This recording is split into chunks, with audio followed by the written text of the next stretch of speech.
I knew my marriage was completely finished when my 9-year-old had to clap for a birthday candle stuck in a piece of bread. The cake money was gone, and Darren was stood in that arcade, grinning at a fruit machine like it had done him a favour. That was it for me. Not straight away, in a brave, film sort of way. More like something in my chest shut a little door and said, "Right, start looking for the handle." 13 years I'd been with him. 13. Which sounds ridiculous when I say it out loud. But you get used to things. You say, he's tired, he's low, he's had bad luck. You say all sorts when the alternative is admitting you've been sleeping next to a man who'd spend his own son's birthday money and still ask what's for tea. We had Maisie, 12, clever mouth on her, always watching. And Alfie, 9, all elbows and questions, still at that age where birthdays are proper magic. He'd been asking for chocolate cake for weeks. Not a big one, just cake. Candles. Maybe one of them cheap footballs from the discount shop if I could stretch it. Both of us were out of work at first. I hated it. I'd sit at the kitchen table with my phone plugged into the wall because the battery was useless. Applying for cleaning, shelves, cafe work, anything. Darren would sit there with his hoodie up saying, "No one's taking on, Leanne." Then by dinner he'd be gone. Arcade, bookies, sometimes both if he was feeling ambitious. Then I got the supermarket job. Early shifts, stacking shelves, minimum wage.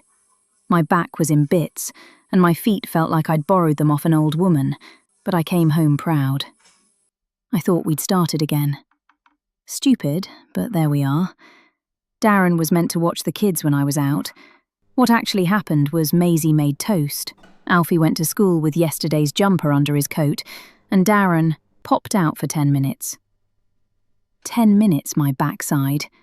He'd come back smelling of cold smoke and chips, saying I was nagging before I'd even opened my mouth. Birthday week. I'd saved a bit of cash in my purse. Not loads, enough. I kept checking it like some daft old woman with bingo winnings. The night before Alfie's birthday, I opened the purse and it was empty. Not, "Oh, I spent a £5 and forgot." Empty. I asked Darren. He didn't even have the manners to look shifty. Just said, "Don't start, Leanne." Don't start. I knew where he'd be. The arcade near the bus station, with that carpet that always looked damp and those machines flashing like Christmas for idiots. I walked in, and there he was, hunched over, pressing buttons with this hopeful little smile on him. I said, "Did you take Alfie's cake money?" He said, without turning round. I was going to win it back. That was worse than yes. Honestly, worse. Because in his head it made sense. He'd robbed a 9-year-old, but only temporarily, see? Only until the machine paid out.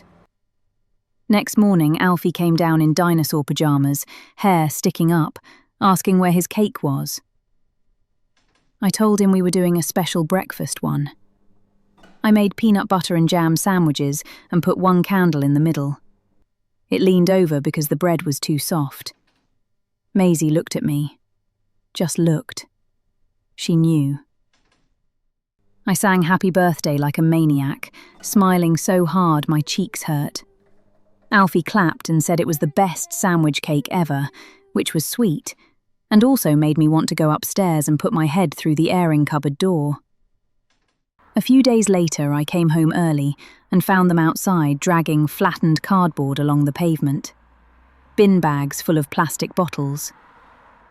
Darren was outside the shop smoking, said they were helping the family. I remember thinking, don't shout. If you shout, he'll make it about shouting. Then I nearly lost the job. Late twice because Darren forgot pickup. Once I cried in the stockroom next to baked beans, loads of them stacked up, all those stupid tins watching me. Mrs. Patel found me. She didn't do the soft voice thing, thank God. Just gave me tissues and said, "Tell me what's going on." So I told her enough. She changed my shifts, gave me a number for a local support service, said, "Struggling isn't failing, Leanne." I didn't answer because I would have made a noise, and nobody needs that at work.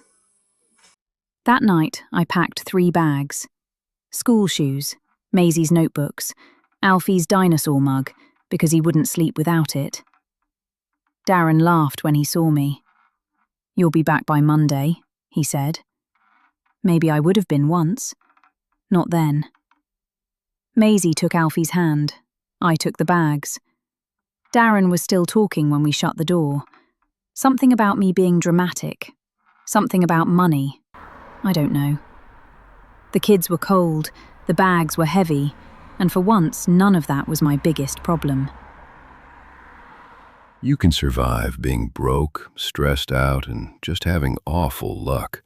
But you can't survive someone who keeps making selfish choices and acting like it was just an accident. How many of your kids' birthdays are you going to let them ruin before you finally pack up and walk away?